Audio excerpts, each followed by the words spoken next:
From this to this. Budget meal na manifold kakabit ko sa aking Mio. Ito nga palang manifold na mula pa sa Indonesia.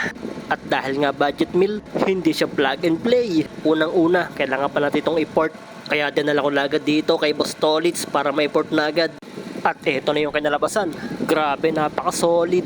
Hindi ko na pala siya pinanipis ng sobra dahil nga medyo manipis na yung manifold natin ito. Pero kita-kita nyo naman, napaka-solid pa rin ang pagkakaport ni Boss Tolits. Kaya kung taga rito ko lang sa Lipa City at kailangan mo din naman po-port ng iyong manifold or block or magbibuild ng iyong 59 all stock, 59 big ball, 63 or more, kontakin nyo lang si Boss Tolits aka Lead Scare.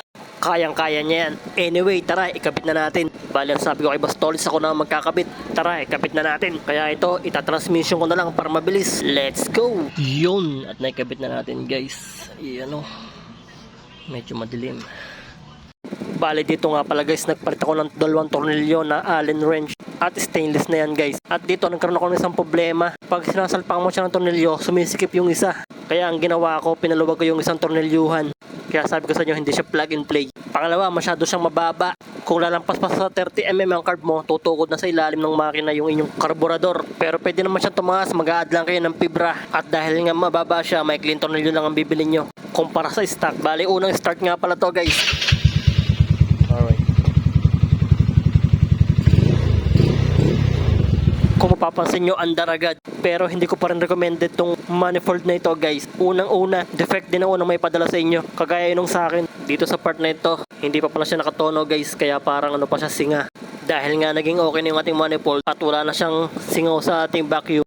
Okay na siya, guys. Nagiba lang ang tono niya. Kita nyo naman, unang start, andar agad. Yun. Obserbahan ko muna to kung talagang tatagal siya. Kagandahan lang talaga sa manifold na ito, guys. Iniipit niya na yung manifold at saka yung karburador. Kaya wala talagang singaw na mangyayari dyan at hindi masisira yung ating goma na kagaya nito. Sobrang lambot.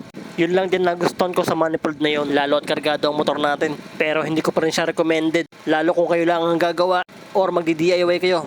Dahil kung kulang di kayo sa tiyaga, mas okay mag-invest na lang tayo sa medyo mahal at quality. Yun lang, guys. Keep safe!